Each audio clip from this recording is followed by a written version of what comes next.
যখনই রান্না করতে যাব তখন দেখা যাবে যে শাশুড়ি আমার, সেই শাশুড়ি এসে রুমের ভিতরে বসে থাকবে।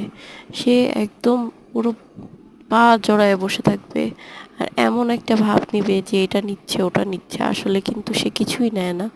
তার টুকিটাকি জিনিস সে খুলে অল্প কিছু জিনিস বের করে আবার সে নেয়। কিন্তু আসলে মানুষের একটা প্রাইভেসি থাকে, মানুষের একটা পার্সোনাল লাইফ থাকে। এর ভিতরে সে মানুষের ঘরের রুমে এভাবে বসে থাকাটা আসলে জিনিসটা দেখতেও ভালো লাগে না। আমি অবশ্য কারো রুমে যে এভাবে বসে থাকি না, সে যদি তার রুমে না থাকে, এটা আসলে খুব কষ্টের, কিন্তু আসলে বলার মতো বলাও যায় না। আবার দেখা যাচ্ছে যে আমি যেটা বলতে পারতেছি না সেটা যদি আমার হাজবেন্ড সে বলে, সেও বললেও কিন্তু সেটা তার মা বুঝতে পারবে যেহেতু তার মা, তারপরেও সে বলে না। খুব